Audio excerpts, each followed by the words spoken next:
Okay, so here's a look at some policies with a short bit about me. We've lived in the Western Bay of Plenty for 15 years. I've worked as a news publisher and volunteered as a community advocate and community patroller, and seen local frustrations with council processes and projects firsthand. This has placed me in a position where I'm often a two-way conduit of information between residents and council. Examples include the community calling on me to submit on regional transport plans for State Highway 2 and to submit against a liquor licence for an unwanted tavern, TAB and pokies. Facebook.com/Farrell is where you'll find my opinions on other hot topics and policy statements in a range of areas. Primarily I stand for community and common sense. I'm also standing to help better connect our communities with council and to help steer the future for this generation and the next. My priorities basically are sound fiscal policy around rates, borrowing, funding core services and infrastructure planning, to foster multi-agency cooperation to tackle youth disengagement, truancy and crime, and to facilitate community-led development for intergenerational and social well-being. If we break that down, here are some policy ideas that I suggest we could be discussing. Climate change. Lobby central government for funding for climate change resilience to ensure taxes gathered locally are spent locally, for example the GST on rates. Restrict future development at marginal sites with higher risks of flood, slip, liquefaction or environmental damage, for example polluted waterways. And commit to better connectivity for communities with single road or bridge access, often rural, to prevent isolation during emergencies. Looking at the environment, policies include commit to water quality compliance and maintaining resource consents so future residents can be better off and no worse off for their future supply. Reduce waste and recycling to landfill through education and service expansion while ensuring the current scheme remains financially viable. And support local pest trapping groups and outdoor education centres with match funding applications for their work to strengthen native species. On to housing and planning. Obligate developers to provide green space for health and adequate parking provision for reasons of road safety and crime reduction.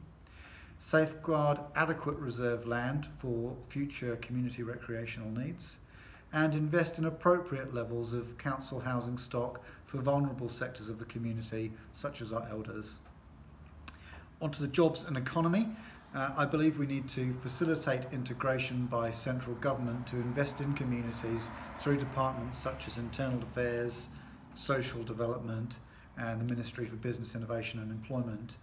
To take a lead when it comes to community wellbeing in terms of youth centre provision to prevent disengagement after primary school, and create a Kaimai Ward community coordinator role, a member of staff that would work positively towards community, cultural and business network needs and opportunities, or look at how else that might be helped funded by council.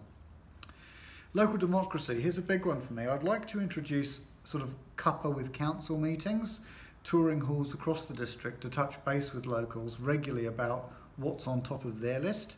I think we should be discussing designated Māori and rural ward seats while retaining balanced ward representation for the general role based on population.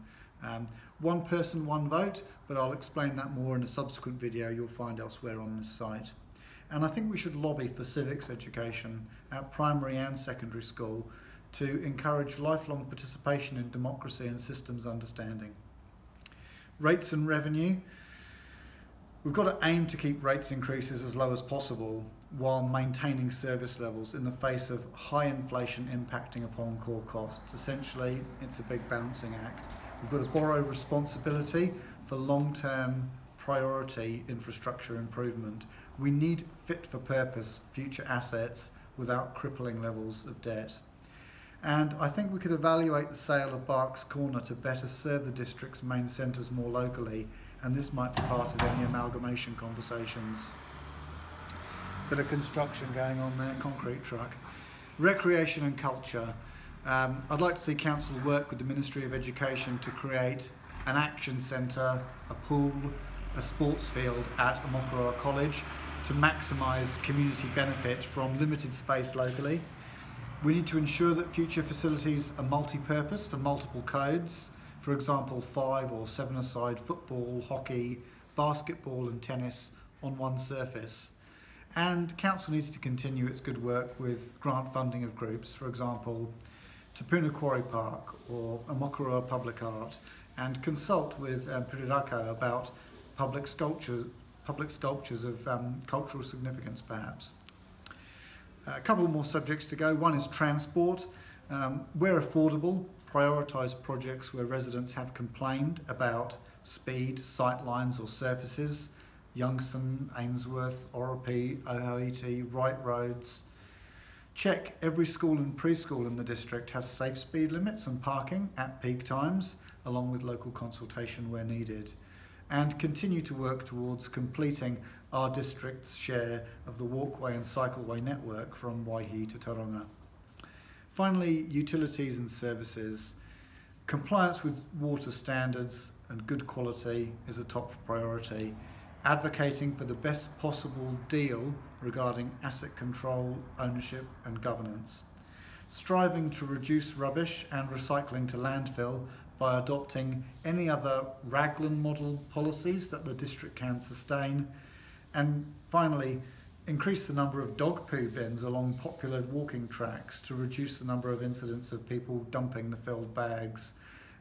Again, facebook.com/votefarrell is where you will find my opinions on other hot topics and policy statements in a range of areas.